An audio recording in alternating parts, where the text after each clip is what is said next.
esto sea lo más dinámico posible. Si hay algo que no ofrece duda, pasamos a lo siguiente, pues son todos temas que nosotros ya vimos. Y si alguno tiene duda puntual sobre alguno de los temas, me interrumpe y lo vamos charlando, ¿sí? Bueno, vamos con el caso 1. ¿Ven mi pantalla ahí? Sí, profe. Perfecto. Bueno, el caso 1 es una paciente femenina de 27 años que está cursando 24 semanas de embarazo.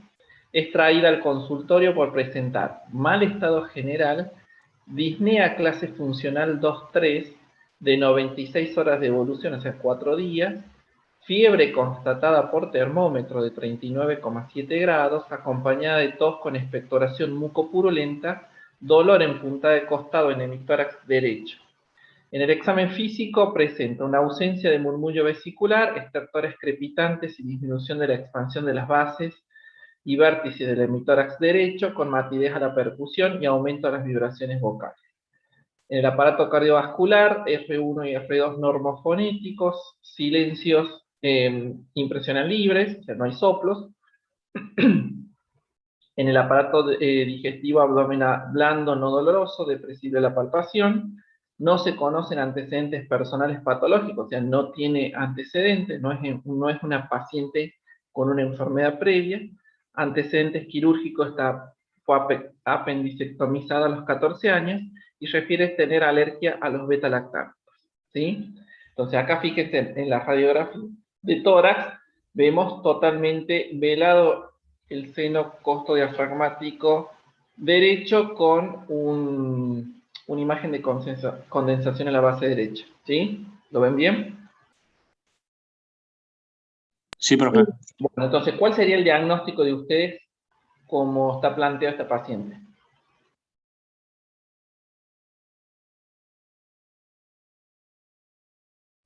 Podría ter una neumonía y Bien, integrando perfecto. después con Es una neumonía complicada con un derrame pleural. pleural, ¿sí?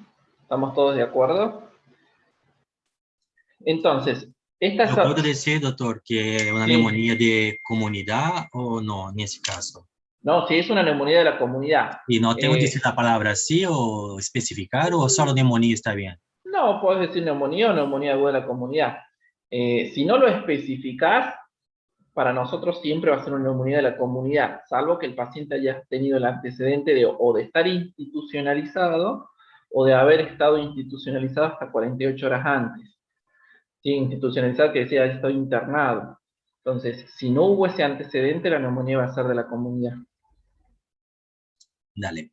Bien, entonces, estos son los 4 actividades que vamos a hacer con respecto a este paciente.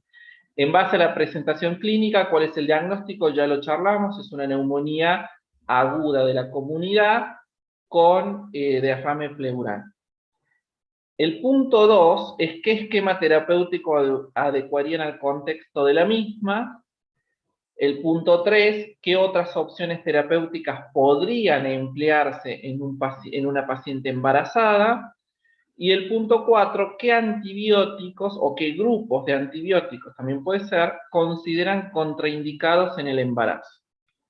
A ver, antes de empezar a desarrollar esto, ¿cuáles serían, a ver, propongan ustedes esquemas terapéuticos para esta neumonía? O sea, ¿qué le hubieran dado ustedes como tratamiento a esta paciente embarazada si hubieran sido los médicos que la atienden? Sin la alergia. No, no, no, así tal cual está planteada, con la alergia a los beta-lactámicos. ¿Podría ser una eritromicina? Macrólidos, ¿no? Siempre, ¿no? Como a claritromicina. Bien, entonces ustedes van a macrólidos. Pero, ¿alguien tiene alguna otra opción? Está bien como opción de tratamiento de infecciones respiratorias altas o bajas en un paciente con alergia a la penicilina o alergia a los beta-lactámicos. ¿Quinolonas también podría, profe? Quinolonas no están contraindicadas en el embarazo, ¿eh? Ah, bueno. Acuérdense que las quinolonas, el mecanismo de acción era inhibir la síntesis de ADN, ¿sí? Porque inhibía la ADN girasa y la topoisomerasa. Entonces, todos los antibióticos que inhiben la síntesis de ADN están totalmente contraindicados durante el embarazo. O sea, hasta ahora estamos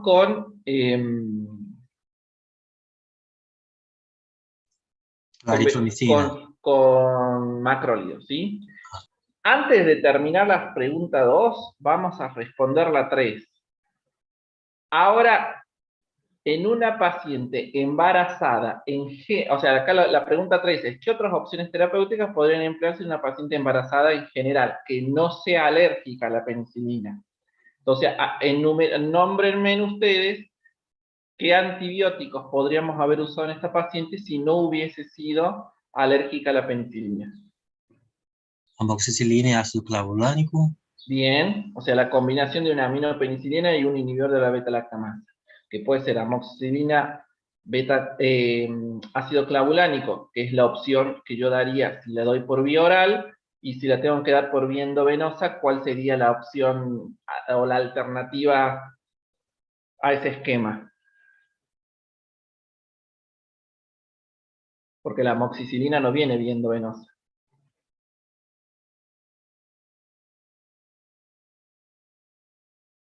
¿Qué otra aminopenicilina conoce?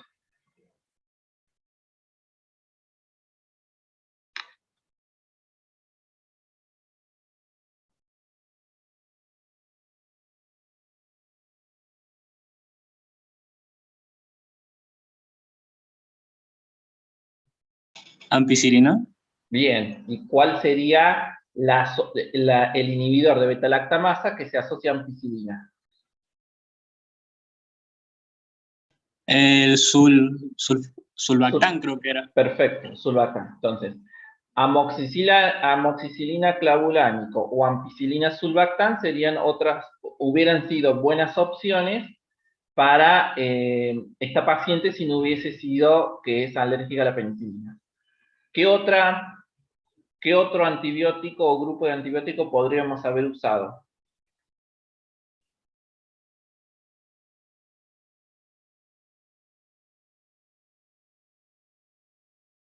Dentro del grupo de los beta-lactámicos.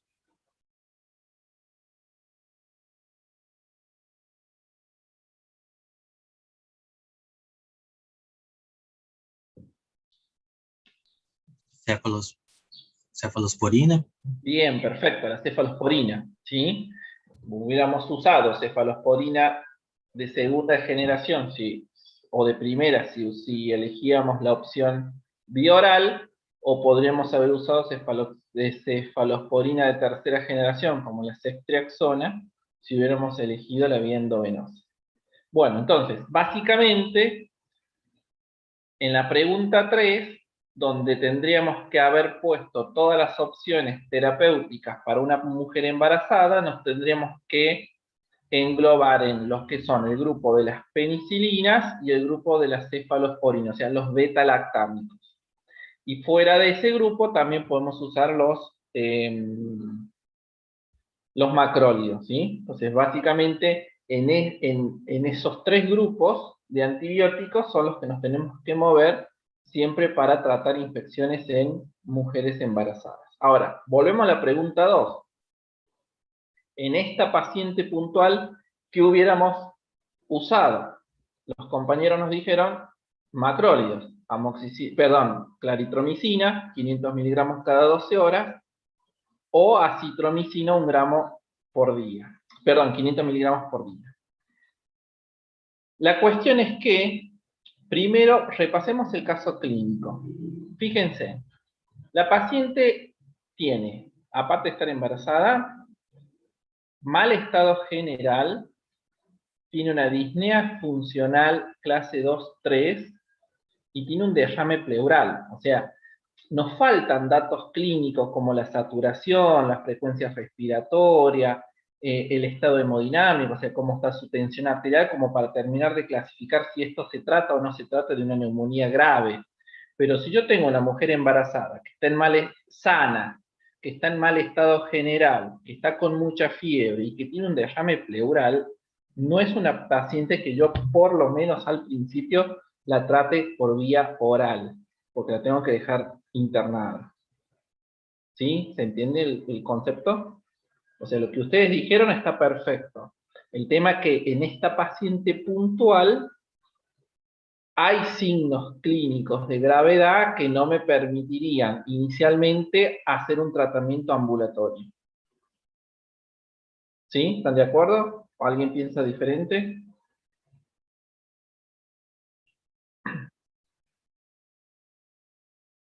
Sí, profe.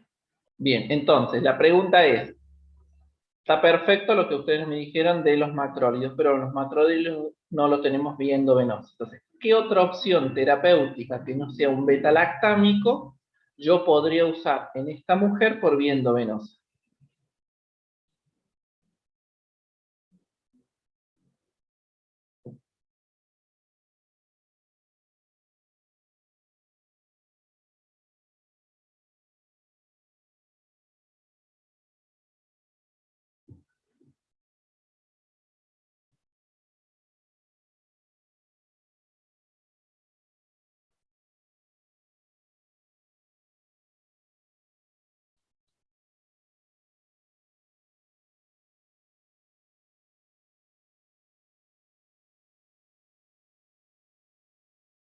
Bueno, no le sale la vancomicina. ¿Sí? ¿Se acuerdan el mecanismo de acción de la vancomicina? Que era un glucopéptido, también inhibía la síntesis de la pared bacteriana, pero en un paso diferente a los beta-lactámicos. ¿Sí? Entonces la vancomicina es un antibiótico de amplio espectro, potente, que se usa por vía endovenosa y que podría permitirnos el tratamiento inicial de esta paciente. ¿Sí? Cuando el estado clínico mejore, podemos sí seguir por vía oral con los macrólidos. Ah, el seguimiento. El seguimiento podría ser por una vancomicina o ya de inicio. No, el inicio, porque la vancomicina es por vía solo por vía endovenosa. Entonces, si yo a esta paciente, porque es una paciente grave, yo decido internarla e iniciar con un esquema antibiótico endovenoso, los macrólidos ninguno viene endovenoso. Entonces, indicaría vancomicina cuando el cuadro clínico mejore, completaría los días de antibióticos, que son entre 10 a 14 días, con un macrólido, como dijeron ustedes, o acitromicina o claritromicina. Dale. ¿Sí? Bueno, acá están un poco las respuestas a estas 4 preguntas. Acá, por ejemplo, los que resolvieron el caso pusieron macrólidos vía oral como acitromicina y claritromicina, tal cual lo dijeron ustedes, pero bueno, no tuvieron en cuenta que la paciente tenía características clínicas de gravedad y que la mejor opción tendría que haber sido un antibiótico endovenoso. La pregunta 3, que son las opciones, que ya las dijimos, siempre dijimos que para una paciente embarazada nos íbamos a manejar con beta-lactámicos, o sea, familia de la penicilina y las cefalosporinas, y macrólidos, ¿sí? Que son todos antibióticos que están permitidos para el uso de embarazo, ¿sí? Y la pregunta 4, que era cuáles eran los antibióticos o los grupos de antibióticos que estaban contraindicados durante el embarazo, o sea, que no lo podíamos usar. Ahí tenemos los aminoglucósidos, las tetraciclinas, las fluorquinolonas de cualquier generación, segunda, tercera generación o cuarta, y la trimetroprima con el sulfametoxazol, porque todas estas, salvo las tetraciclinas, lo que van a hacer es inhibir la síntesis de ADN. Entonces están contraindicados en el embarazo. ¿Sí? ¿Alguna duda hasta acá? No, profe. ¿No? Bien. Bueno, vamos al caso 2. No nos vamos a demorar mucho en ver efectos adversos, mecanismo de acción, porque eso es muy teórico y ya lo tienen en las clases, ya lo hemos visto. La idea es que podamos razonar la elección del antibiótico y por qué. El caso 2 es un paciente masculino de 52 años que es traído a la guardia por presentar fiebre constatada por termómetro de 40 grados centígrados de 72 horas de evolución, acompañado de intensa cefalea holocraniana, fotofobia, letargia, letárgico, presentó vómitos en chorro en número de 4. En el examen físico el paciente está estuporoso, orientado en persona pero no en tiempo y lugar, tiene reflejos osteotendinosos conservados, rigidez de nuca y signo de Kernis y Brudzinski positivos. La tensión arterial normal, la frecuencia cardíaca de 110, la respiratoria de 22 por minuto. Se le hace una punción lumbar donde el líquido cefalorraquídeo presenta 23.000 leucocitos, 89% de neutrófilos.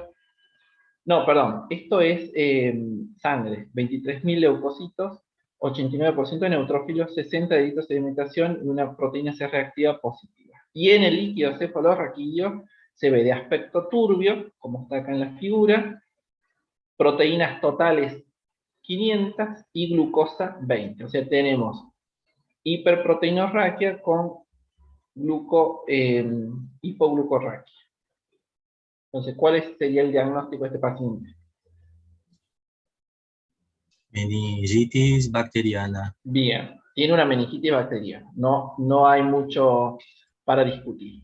Entonces, lo que tenemos que ver ahora es, el punto 2, qué esquema terapéutico podríamos emplear en base a su posible diagnóstico, reacciones adversas y perfiles farmacocinéticos de las drogas que elegimos, si su origen fuera viral o tuberculoso, cuáles serían las conductas a tomar y cómo realizaría la profilaxis del entorno del paciente. Esta última pregunta es sobre todo si la causa es el meningococo, ¿sí? Tiene 52 años. Bueno. ¿Es una meningitis bacteriana? Dijimos que sí. ¿Cuáles serían las opciones terapéuticas? Acá fíjense en este cuadrito están las opciones de tratamiento para la meningitis. Si el paciente no es alérgico a la penicilina, vamos a usar siempre como primera opción terapéutica empírica una cefalosporina de tercera generación, ¿sí? Generalmente la que más usamos es la ceftriaxona. Acuérdense que sería esta opción de acá, que la ceftriaxona, la cefalosporina de tercera generación, si bien es de los antibióticos, uno de los que mejores atraviesa barrera hematoencefálica, la dosis de meningitis siempre es el doble de la dosis estándar, ¿sí? Entonces, a ver, si la paciente anterior, la chica embarazada, no hubiera sido alérgica a la penicilina y hubiéramos elegido hacerle ceftriaxona endovenosa, ¿cuál era la dosis que hubiéramos usado para la neumonía?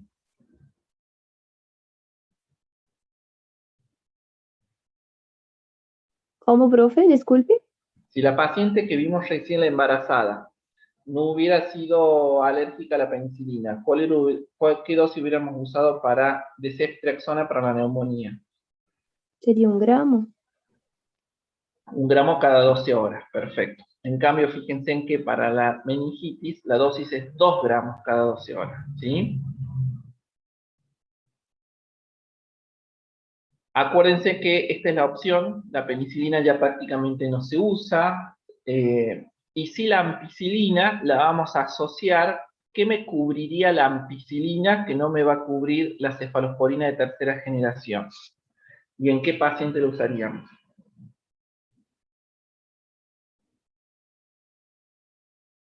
Estamos hablando de meningitis. Aguárdame un segundo.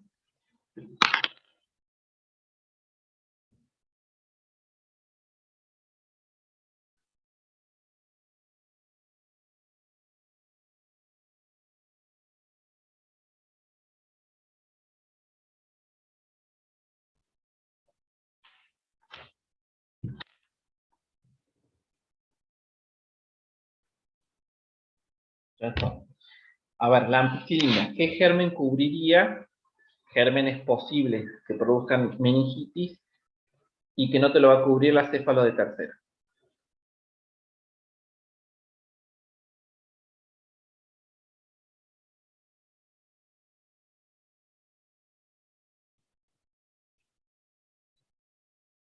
Pacientes añosos y pacientes inmunodeprimidos, ¿qué germen debería cubrir cuando yo haga un esquema empírico? Aparte de los comúnmente que cubrimos con la meningitis, el meningococo, el neumococo, la moraxella catarrhalis, que son gérmenes que pueden producir meningitis. Los gram negativos también.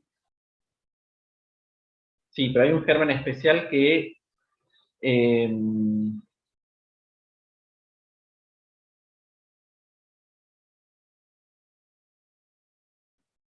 es típico de estos pacientes, añosos e inmunodeprimidos, bacterianos estamos hablando.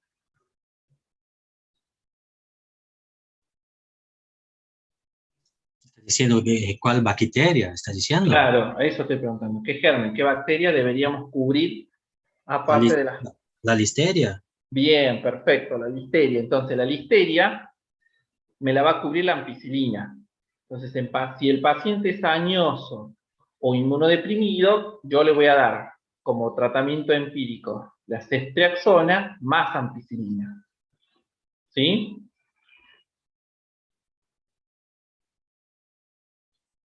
Yo podría, Doc, como tratamiento empírico, usar ceftriaxona con vancomicina.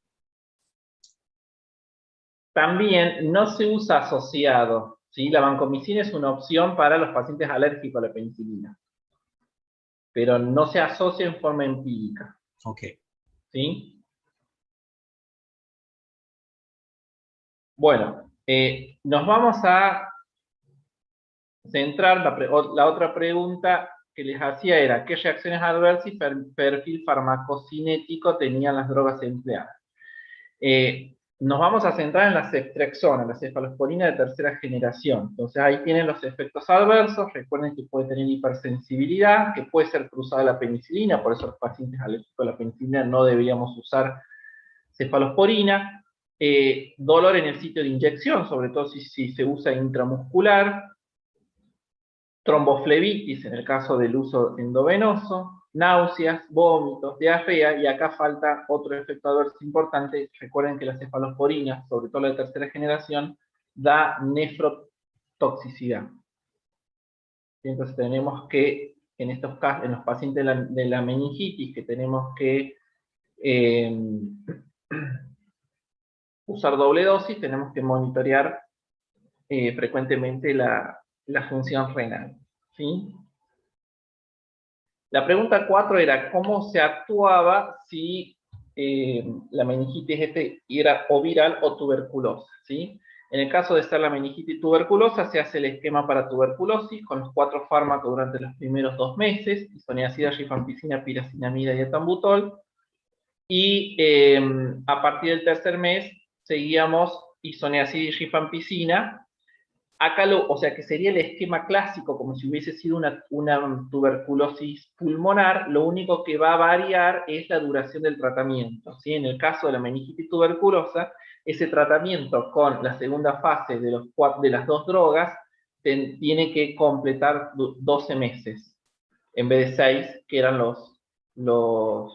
el tratamiento estándar de la tuberculosis pulmonar. 6 o hasta 9 meses, ¿no? Ahora este es de 1 año, entonces. Exactamente. Para la meningitis, que sería una forma grave de tuberculosis, ¿sí? Obviamente que esto lo vamos a ver o en el contexto de un paciente inmunodeprimido, si no es muy poco frecuente. ¿Por qué? Porque todos estamos vacunados. La vacuna de BCG para la tuberculosis, recuerden que no previene la infección, pero sí previene las formas graves, que es la meningitis y la tuberculosis miliar. Entonces, esto es una situación muy infrecuente de ver si todos estamos vacunados. En el caso de la meningitis viral, las medidas son de soporte.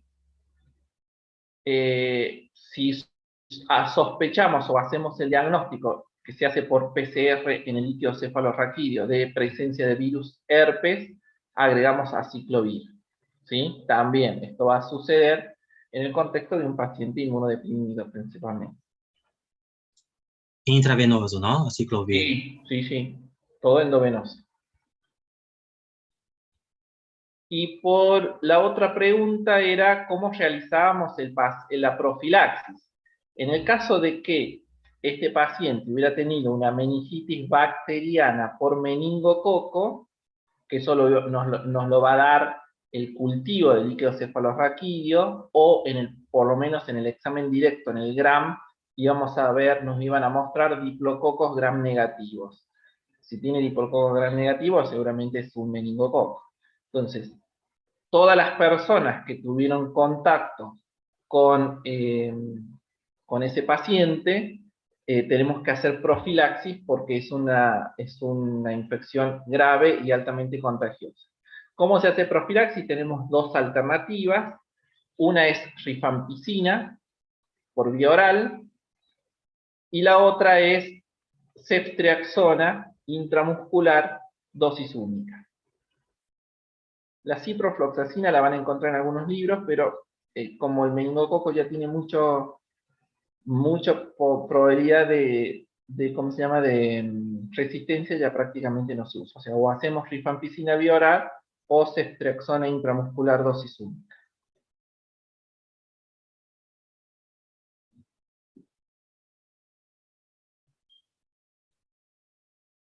¿Sí? ¿Dudas hasta acá? No, profe, está No, bien. profe. Fue Bien. hasta ahí que yo he podido leer, después ya no. Hasta acá llegaste. Bueno, ahora Sí, vamos lo a los siguiente otros. ya no ha dado tiempo. A los otros casos. Entonces, recuerden, porque no lo dijimos, una de las preguntas nos decía cuáles eran las características farmacocinéticas importantes en el caso de la ceftriaxona, que es una cefalosporina de tercera generación. Como característica farmacocinética importante es no se administra por vía oral, por eso lo voy a dar siempre endovenosa. Atraviesa bien barrera hematoencefálica, y como todas las cefalosporinas se van a eliminar por filtrado glomerular, entonces yo voy a o debería corregir la dosis o el intervalo interdosis según el índice de creatinina en el caso de que mi paciente sea insuficiente renal, ¿sí? Como para terminar las actividades de este caso. Bueno, pasamos al caso número 3. Paciente masculino de 29 años, es traído por presentar mal estado general, tiene como antecedente ser VIH positivo, diagnosticado hace 14 meses, con mala adherencia al tratamiento. Tiene un nivel de CD4 desconocido, presenta fiebre constatada por termómetro de 39 grados centígrados, posee respiración entrecortada, tos no productiva y una marcada adinamia. En el examen físico tiene una tensión normal, 130-80, frecuencia cardíaca de 100 por minuto, frecuencia respiratoria de 28, satura muy bajo, fíjense en la hipoxemia que tienen, 82%, en aire ambiente, y el resto del examen físico no tiene particularidades. En el laboratorio muestra una leucopenia con 2.700 glóbulos blancos, 79% de polimorfos, 17% de linfo, 8% de eosinófilos y una LDH elevada de 560. Y esta radiografía de tórax, donde nosotros vemos un compromiso bilateral de ambos pulmones con una mezcla entre lo que es un patrón alveolar, medio nodular y intersticial difuso. ¿Lo ven?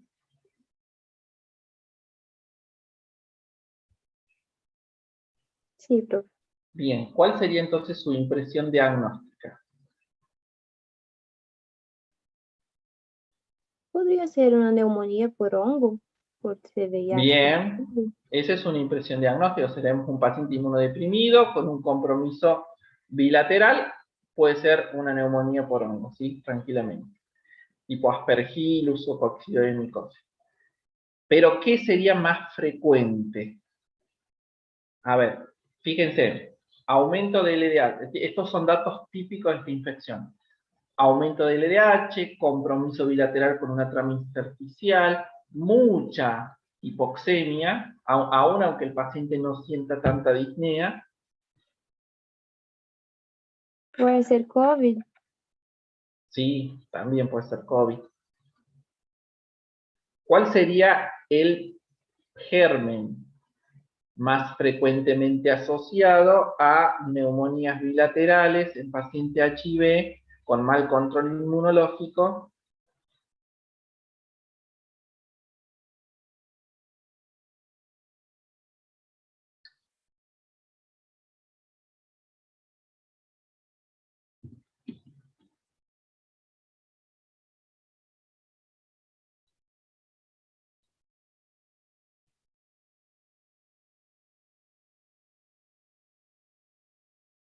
Nada. La neumonía por neumocitis girovesi, ¿sí? Este caso es típico de esto, ¿sí? Paciente HIV, mal control inmunológico, ya sea porque o de reciente diagnóstico o fracaso o abandono de tratamiento, con este compromiso intersticial bilateral difuso, con mucha hipoxemia y LDH aumentada. Entonces lo primero que tenemos que sospechar es eso. Como diagnóstico diferenciales podemos poner COVID, podemos poner neumonías por otros gérmenes como hongos, podemos poner tuberculosis, también recuerden que la tuberculosis puede dar cualquier tipo de patrón radiológico, más en este tipo de pacientes, ¿está? Entonces la pregunta es, ¿cuál es el posible diagnóstico del paciente? ¿Y a qué debe su complicación respiratoria? La pregunta 2, ¿cuál es el esquema de tratamiento para un paciente HIV? El esquema inicial. Pregunta 3, ¿cómo realizaría el tratamiento para complicaciones respiratorias del mismo? Y pregunta 4, clasifique los antirretrovirales según su mecanismo de acción, como para repasar. Entonces, acá la sospecha principal es la neumonía por neumocitis girovesi, porque es la infección oportunista más frecuente en estos pacientes con mal estatus inmunológico. La pregunta 2 era cómo era el esquema de antirretrovirales. Acá tienen los 3 esquemas más preferidos, las 3 combinaciones más frecuentemente usadas: tenofovir, emcitabina y efavirenz, o abacavir, lamivudina, dolutegabril, o tenofovir con, o sea, este mismo de arriba, pero con dolutegabril.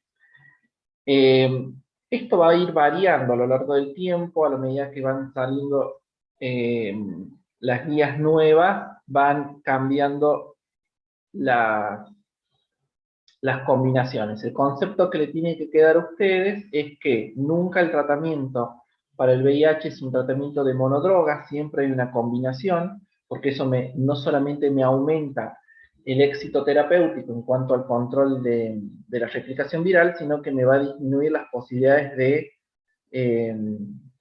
resistencia, ¿sí? Y la combinación básicamente es 2 inhibidores nucleosídicos de la transcriptasa reversa más 1 no nucleosídico. Ese sería como el combo que haríamos. ¿Cuáles van cambiando según las guías y a medida que van apareciendo drogas menos tóxicas y más eficaces? Pero más o menos el esquema es el mismo. La pregunta 3 no me acuerdo cuál era.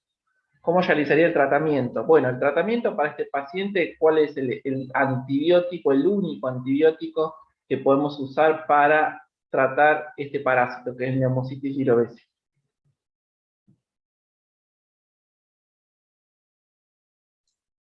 Trimetoprim, ¿no? Bien, la combinación está, trimetoprim, sulfametoxazol, o también la pueden encontrar a esta combinación como clotimoxazol, ¿sí? La dosis es de 15 a 20 miligramos por día, ya sea vía oral o endovenosa, y se administra cada 6 a 8 horas. En estos casos, donde hay un compromiso tan extenso, también vamos a agregar corticoides los primeros días, hasta finalizar el tratamiento. Y el tratamiento de sostén, bajar la fiebre con antitérmicos, podemos usar paracetamol, ibuprofeno, y oxígeno, obviamente, porque el paciente estaba hipoxémico, ¿sí? Entonces, recuerden que la trimetoprim, sulfametoxazol la vamos a usar en los pacientes con sospecha diagnóstica, o también en aquellos pacientes, a esta dosis, perdón, terapéutica, o también en aquellos pacientes con CD4 menos de 200, donde el riesgo de infección por este agente es mayor, entonces ahí lo vamos a usar como profilaxis. Hay algunas guías que hacen una toma diaria y otras 3 veces por semana, ¿sí? Hasta que mejore el estatus inmunológico del paciente. ¿Sí? Bueno, de trimethoprim, sulfametoxazol, sepan el mecanismo de acción. Son dos antibióticos que van a actuar en diferentes etapas en la síntesis o en la síntesis de ADN, en el metabolismo del ácido fólico. Son bactericidas. Recuerden que son muy potentes para gérmenes gram positivos y algunos gérmenes gram negativos. También lo podemos usar en otras infecciones, como infecciones respiratorias, sobre todo infecciones respiratorias altas e infecciones urinarias, pero que no sería una buena opción para el uso empírico, porque como es un antibiótico viejo de mucho uso, también tiene mucha resistencia. ¿Sí? La otra pregunta era clasificar a los antirretrovirales según el mecanismo de acción. Entonces tenemos 4 grupos: los inhibidores nucleotídicos de la transcriptasa reversa. Estos son drogas, recuerden, que van a actuar mimetizando, porque estructuralmente son similares a los nucleótidos, entonces van a engañar a la enzima. Ahí tienen la acidobudina, la amidobudina, lidanosina, estabudina, bacavir, tenofovir, salcitabina. El otro grupo son los inhibidores no nucleosídicos, van a inhibir en forma directa la enzima, la transcriptasa reversa, efavirenz, nevirapina, deliverapina, y los inhibidores de la proteasa, que ahí tenemos lopinavir, ritonavir, amprenavir, indinavir, saquinavir, que son los más utilizados. Y por último, el otro grupito, no son drogas de uso muy frecuente, que son los inhibidores de fusión. Eso va a evitar que la partícula viral se fusione e infecte una célula nueva. Ejemplo de ese grupo, enfubertide. Pero básicamente lo que tenemos son los más usados inhibidores nucleosídicos, los no nucleosídicos y los inhibidores de la proteasa.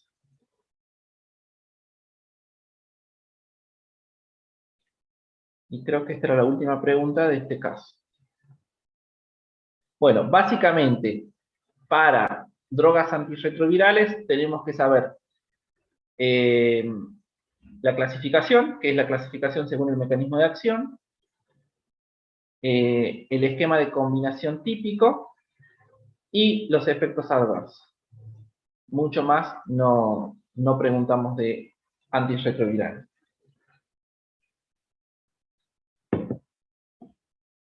¿Duda de este caso 3? No, profe. ¿No? Bueno, el caso... Sí. Pensé que iban a preguntar.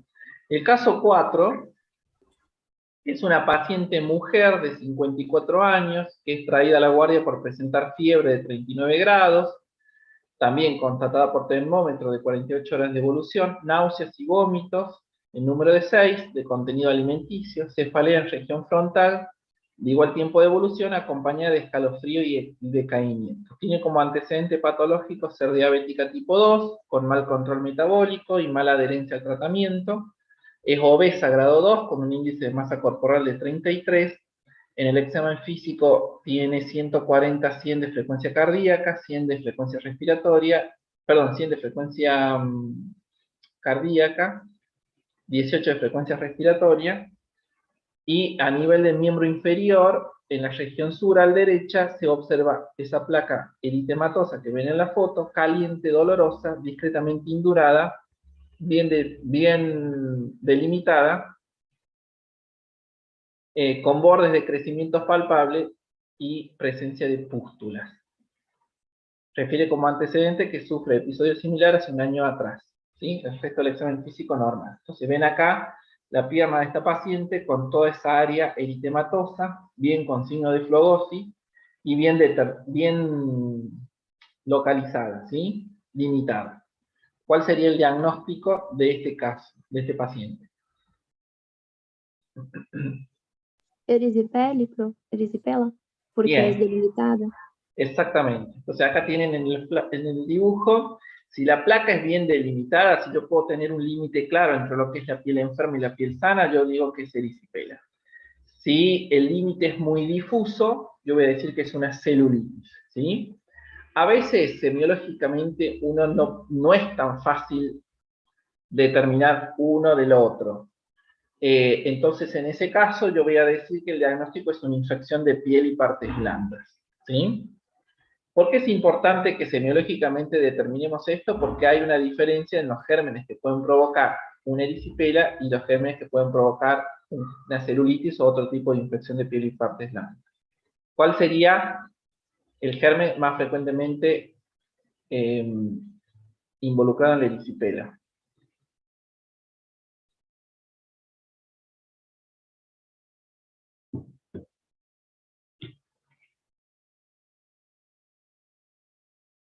¿Y el Streptococcus? Bien, el estreptococo. ¿Y en la celulitis o en otras infecciones? Puede ser también por Strep y por Staphylococcus. Puede ser estrepto, puede ser estafilococos, pueden ser gram negativos, a veces son polimicrobianas, ¿sí? Entonces, la elección del antibiótico va a cambiar. Bueno, la pregunta 2 era, indica el tratamiento adecuado para este paciente. La pregunta 3, en pacientes alérgicos a la penicilina y betalactámicos, ¿qué tratamiento emplearíamos?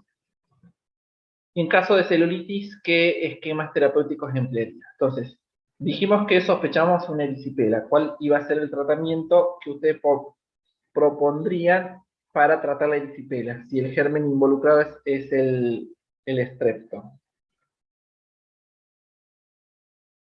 ¿Podría ser con penicilinas? Bien, perfecto. Usamos penicilina. Es una de las pocas cosas que la penicilina nos permite usarla en forma empírica sin riesgo a tener resistencia.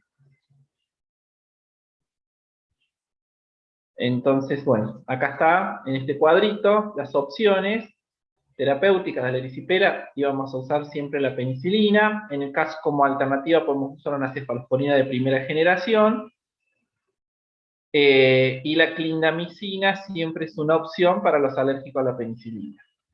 Si yo decido usar una vía parenteral, voy a usar penicilina G, endovenoso, o cefalosporina, que se usen por vía endovenosa, como cefalotina o cefazolina, o también puedo usar ampicilina sulbactam, 1,5 gramos cada 6 horas.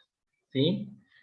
Para alérgico a la penicilina, siempre la primera opción va a ser la clindamicina. Acá esto está mal, ¿eh? No es la acitromicina ni la claritro. Porque son antibióticos, la acitromicina y la claritro, que tienen una cobertura baja a el estáfilo. Entonces, cuando nosotros tenemos una infección de piel y partes blandas, cualquiera fuera, en el contexto de un paciente alérgico a la penicilina, o sea, no vamos a usar ni penicilina ni cefalosporina, la primera opción es la clindamicina. Porque la clindamicina, sobre todo en piel, porque la clindamicina, primero, nos cubre muy bien al estáfilo y a los gram positivos. Y segundo, cubre a los anaerobios. Entonces, muchas de estas infecciones, sobre todo en pacientes diabéticos o obesos, están producidas por gérmenes anaerobios de la familia de los Clostridium, donde la cobertura con la claritomicina va a ser muy buena. Perdón, con la clindamicina va a ser muy buena.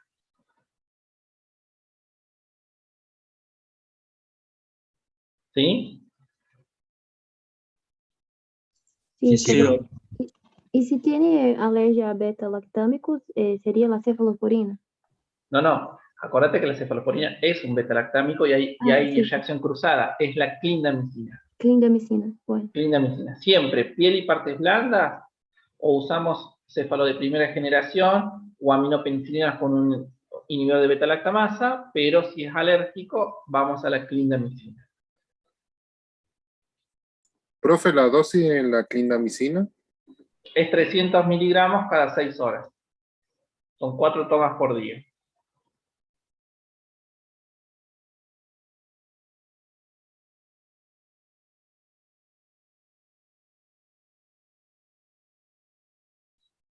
¿Sí? Recuerden que hay una excepción de, a ver si está puesta, no. Que hay una excepción en el caso de las infecciones de piel y partes blandas, que es el pie diabético. ¿Sí? El pie diabético lo vamos a apartar de esto que dijimos, infección de piel y partes blandas, cefalosporina de primera o aminopenicilina con IBL como primera opción. Segunda opción, clindamicina, sobre todo en alérgicos a la penicilina.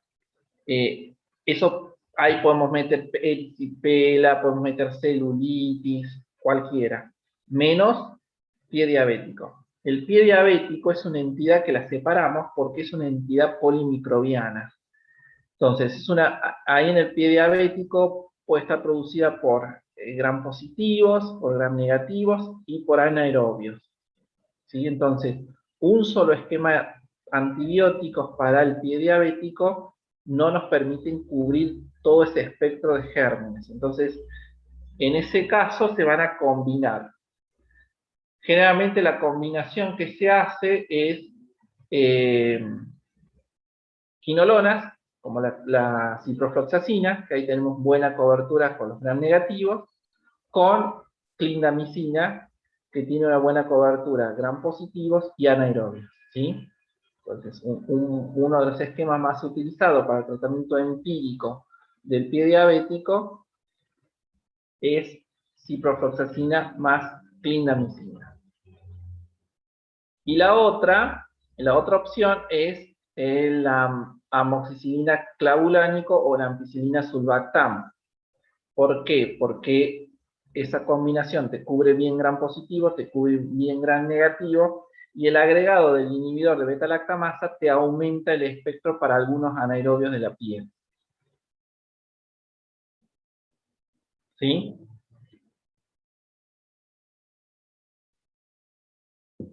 Sí, profe. Bien. Y el último caso es un paciente masculino de 27 años de edad que es traído del interior de La Rioja por presentar mal estado general, fiebre constatada por termómetro de 39 grados, de 48 horas de evolución, hiporexia, pérdida de peso no voluntaria, astenia, sudoración nocturna y disnea clase funcional 2-3, acompañado de tos con expectoración hemoptoica de 20 días. No posee antecedentes patológicos, conviven en la misma habitación con mala ventilación, en estado de hacinamiento con 5 hermanos y 2 de sus hijos. Y en el examen físico tenemos un aparato cardiovascular F1, F2 normofonéticos, silencios están libres, murmullo vesicular presente, estertores crepitantes y roncus, y en el aparato digestivo sin particularidades. Se hace esta radiografía de tórax, donde ven esta imagen cavitada en el vértice del pulmón derecho. ¿Sí? Ahí están las flechitas. Como tiene una tos productiva con expectoración, se le pidió una tinción de Barr y da presencia de bacilos ácido alcohol resistente en el esputo. O sea, ¿qué diagnóstico confirmamos? Tuberculosis. Tuberculosis. Tuberculosis. Tenemos el diagnóstico de una tuberculosis pulmonar. Entonces, ¿cuál sería el esquema de tratamiento para este paciente? ¿Cuál habíamos dicho recién que La era el rifampicina más isoniazida, etambutol, piracina. Namida. Bien. La combinación de 4 drogas durante 2 meses y después rifampicina y isoniazida 4 meses más para completar 6 meses, porque sería un tratamiento estándar. ¿Sí? Bueno, acá está un poco la combinación de las drogas, las dosis. Y la pregunta 3 le preguntaba cuáles son las reacciones adversas esperables por cada fármaco. La isoniazida, recuerden que su principal reacción adversa es la neurotoxicidad. Por eso es que siempre va a estar combinada con vitamina B6. Ya inclusive viene en el preparado farmacéutico la combinación en la misma pastilla. Eso nos disminuye la posibilidad de la neurotoxicidad. Con neuropatía periférica, neuritis óptica, puede provocar en casos graves convulsiones o trastornos psicóticos. También es hepatotóxica.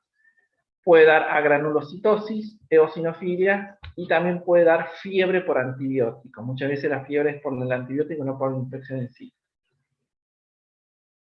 La rifampicina va a dar como reacciones adversas erupciones cutáneas, artromialgias, trastornos gastrointestinales, sobre todo náuseas, vómitos. Es un antibiótico bastante mal tolerado, sobre todo al inicio. Es hepatotóxico, de hecho su principal efecto adverso es la hepatotoxicidad. Da un síndrome tipo influenza por hipersensibilidad en algunas personas predispuestas, y recuerden que tiñe las secreciones de color naranja. De la rifampicina tienen que recordar algo, recuerden de la farmacocinética, que es un potente inductor del citocromo P450, o sea que cualquier paciente que tome rifampicina va a tener muchas interacciones medicamentosas durante el tiempo del tratamiento.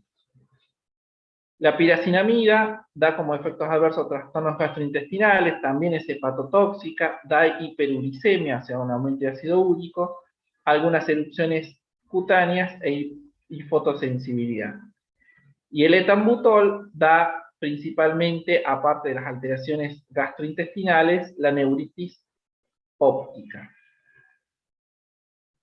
Y la streptomicina, que es la alternativa al etambutol, como es una droga que pertenece al grupo de los aminoglucósidos, da los mismos efectos de los aminoglucósidos: hipersensibilidad, nefrotoxicidad, autotoxicidad y el bloqueo neuromuscular. ¿Sí?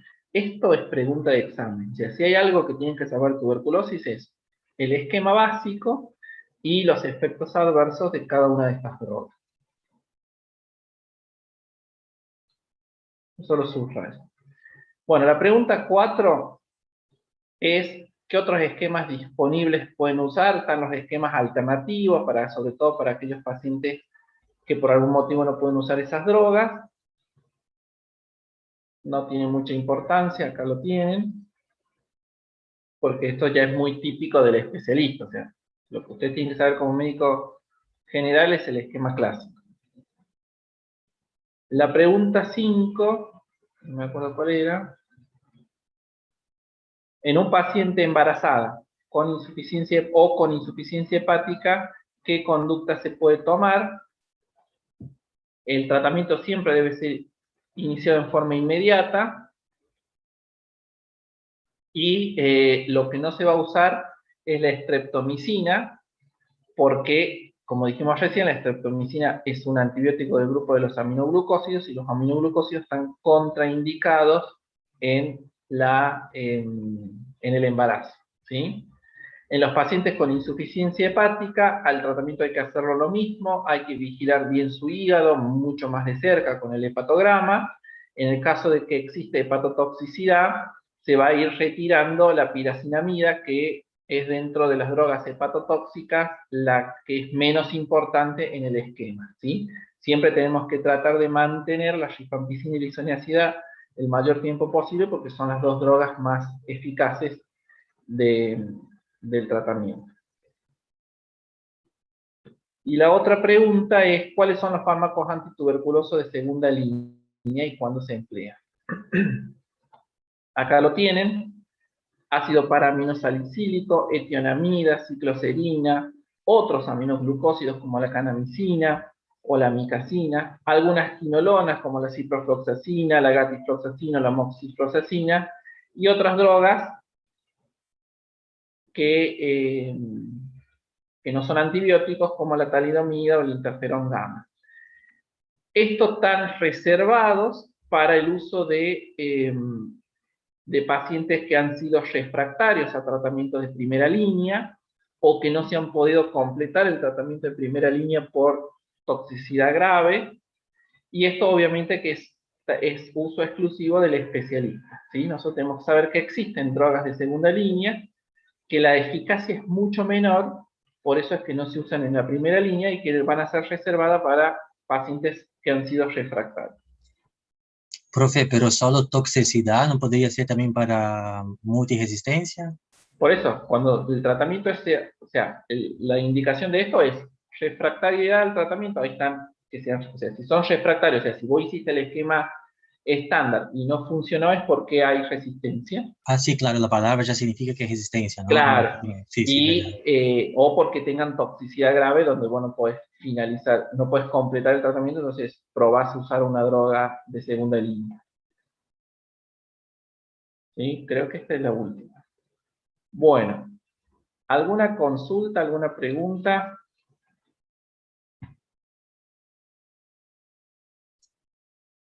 Perfecto.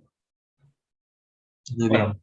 cuando no sé si alguien de los que están conectados tienen que rendir el recuperatorio de la primera era o ya van todos al final. Yo ya soy final, no sé los chicos. Bueno, entonces ya sea para el recuperatorio o para el final, traten de, cuando estudien antibióticos, traten de prestar atención en grupos, integrantes del grupo, mecanismo de acción del grupo, la farmacocinética puntual, si es que tiene alguna importancia clínica, si no, no preguntamos mucho de eso, efectos adversos del grupo sí, y sobre todo trabajen en eso de las indicaciones, de cómo elegir el antibiótico según el cuadro infeccioso y según las características puntuales del paciente, un poco lo que hemos hecho con los 5 casos clínicos de hoy. ¿Sí?